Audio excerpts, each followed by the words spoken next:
హల్లెలూయా. ప్రతి గృహమును ప్రభు దర్శించాలని, ప్రతి వ్యక్తిని ప్రభు దర్శించాలని ఆశపడుతూ ఉన్నాడు.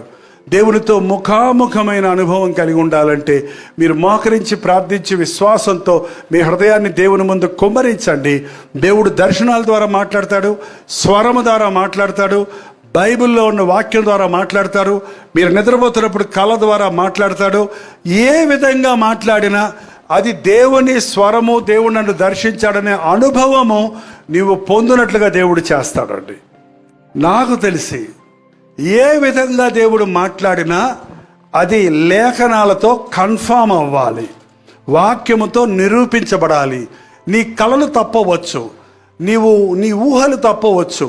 నువ్వు ఏదో అనుకోని ఒకదాన్ని కలగంటే అదే కల వస్తుంది. కాబట్టి అదంతా నమ్మడం కుదరదు. కానీ రాయబడిన వాక్యం మారదు.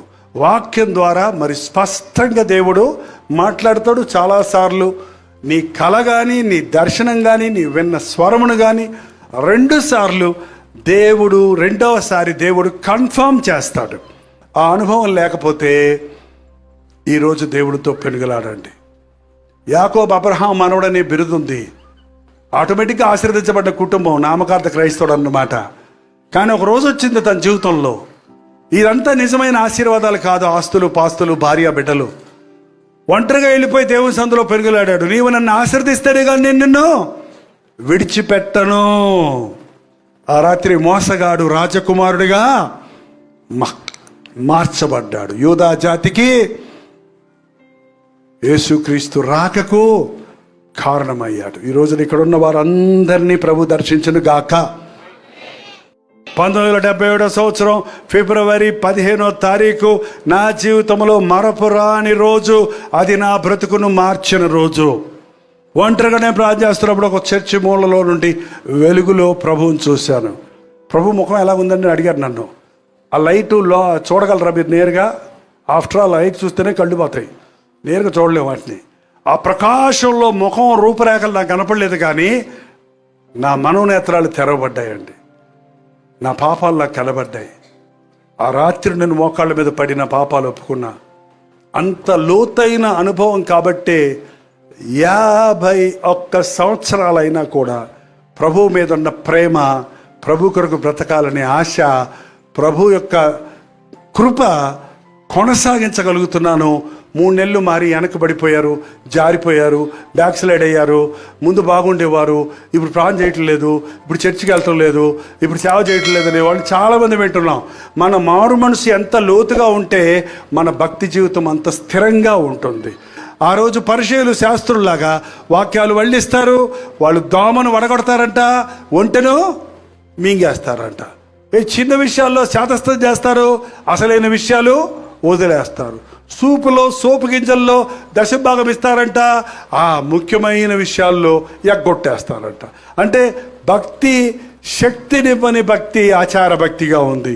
కాబట్టి ఈ రోజుల్లో మనకే కాదు, ప్రపంచవ్యాప్తంగా మనం ప్రార్థన చేయాల్సింది. మనుషుడు భక్తిని ఉత్పత్తి చేయలేడండి, కానీ దేవుడు ఉజ్జీవం పంపిస్తానన్నాడు. కడవరి దినాల్లో నా ఉజ్జీవాన్ని నా ఆత్మను కొమ్మరిస్తాను. ఎప్పుడైతే పరిశుద్ధాత్మతో ఆనాడు శిష్యులు అభిషేకించబడ్డారో, ఆ బలహీనులు, ఆ పిరికివారు, ఆ తత్తరబాటైన వారు దేవుని కొరకు రోషం కలిగిన దైవజనులుగా 1వ శతాబ్దంలోనే ప్రపంచం అంతటికీ అప్పుడే తోమా మన భారతదేశానికి వచ్చాడు, సువార్తను అందించాడు. ఈ రోజున ఇక్కడున్న వారిలో చాలామందిని దేవుడు కోరుకుంటున్నాడు, మీ ద్వారా మీ కుటుంబం అంతటిని దీవించాలని, మీ సముదాయం అంతటిని ఆశీర్వదించాలని, దేవుడు తన ప్రణాళికలు మీకు బయలుపరచాలని. నీ ఇంటికి వస్తాను, నీ హృదయంలోనికి వస్తాను అంటున్నాడు. నా హృదయంలోకి రా ప్రభువా, నీవు అడిగితే కానీ రారని చెప్పానుగా. మీరు రా ప్రభువా, ఇదిగో నా జీవితం అంటే. కానీ దేవుడు మనల్ని ముట్టుకోడండి. మనల్ని బలవంతంగా మనల్ని రక్షణలోనికి నడిపించాలంటే ఒక్క మాటలో, ఏయ్ మానవులరా మారిపోడే, అందరూ ఎక్కడో అక్కడ మోకాళ్ళ మీద పడిపోయి అయ్యా అయ్యా అని ఏడ్చేస్తారు. కానీ దేవుడి పని అది కాదు, అది చేయడు ఆయన. నీ మట్టుకు నువ్వే దేవుని దగ్గరికి రావాలి. బలవంతంగా ఆయన ఎవరిని మార్చడు. ఎందుకంటే ఆయన స్వరూపము, ఆయన స్వభావం మనకిచ్చాడు, ఆయన స్వతంత్రం ఇచ్చాడు. మనం కుమార్తెలం, హక్కుదారులం. స్వేచ్ఛ తీసేస్తే మనం టాయ్స్ అండి, పప్పెట్స్, బొమ్మలం అంతే మనం. స్వేచ్ఛ నీ దగ్గర నుంచి తీయలేదు దేవుడు. అందుకనే మనుషుడు తన స్వేచ్ఛను దుర్వినియోగపరుచుకొని అంతకంతకి భ్రష్టుడైపోతున్నాడు. ప్రభు అందుకే రక్షణ మార్గము, ప్రేమ మార్గాన్ని చూపించాడు. సత్య సువార్తను బోధించినప్పుడు ఇదిగో వెలుగు, ఇదిగో చీకటి, ఇదిగో జీవం, ఇదిగో మరణం, ఇదిగో మేలు, ఇదిగో కీడు, ఏది కావాలో కోరుకో. నీ ఇష్టం అది, ఎవరిష్టం వారిది. కోరుకుంటే మేలును కోరుకున్నవాడు నిత్య జీవం పొందుతాడు, కీడును కోరుకున్నవారు నిత్య నరకాన్ని అనుభవిస్తారు. ఏది కోరుకుంటారు? ప్రార్థన. పరిశుద్ధుడా, ఒక్కసారి నీ బిడ్డల్లో చూడయ్యా. చేతులెత్తి నా హృదయంలోకి రమ్మని, నా జీవితంలోనికి రమ్మని, నా కుటుంబంలోనికి రమ్మని. దేవా, నువ్వు లేకుండా నేను ఉండలేనన్నంత ఆశతోడైనా ఎవరెవరు నీ సరదులో మూలుగుతున్నారో చూడయ్యా. లోతైన రక్షణ అనుభవం లేక, ప్రభు చిత్తాన్ని ఎరగక తప్పిపోతున్న వారిని సమయంలో కనికరించయ్యా. రీసెట్ చేయనైనా మమ్మల్ని, స్థిరపరచునైనా మమ్మల్ని. మరొక్కసారి నిజ క్రైస్తవులుగా మేమున్నామని లోకానికి నిరూపించడానికి సహాయం చేయ్యా.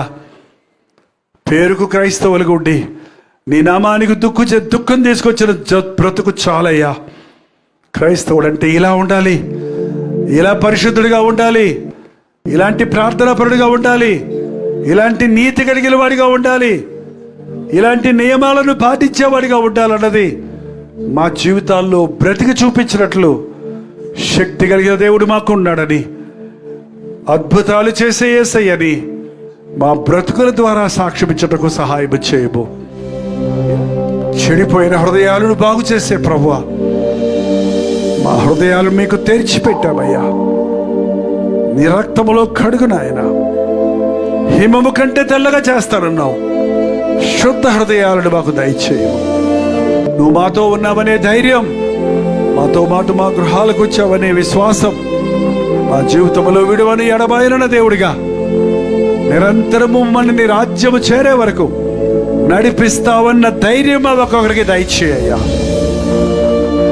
యేసు క్రీస్తు నామములో అడుగుచున్నాను తండ్రి, ఆమేన్. తండ్రి అయిన దేవుని యొక్క ప్రేమయు, కుమారుడైన క్రీస్తు యొక్క కృపయు, ఆదరణకర్త అయిన పరిశుద్ధాత్మ యొక్క సహవాసం కూడి ఉన్న మనందరికీ ఇప్పుడు సదాకాలం తోడై ఉండను గాక. ఆమేన్, ఆమేన్, ఆమేన్.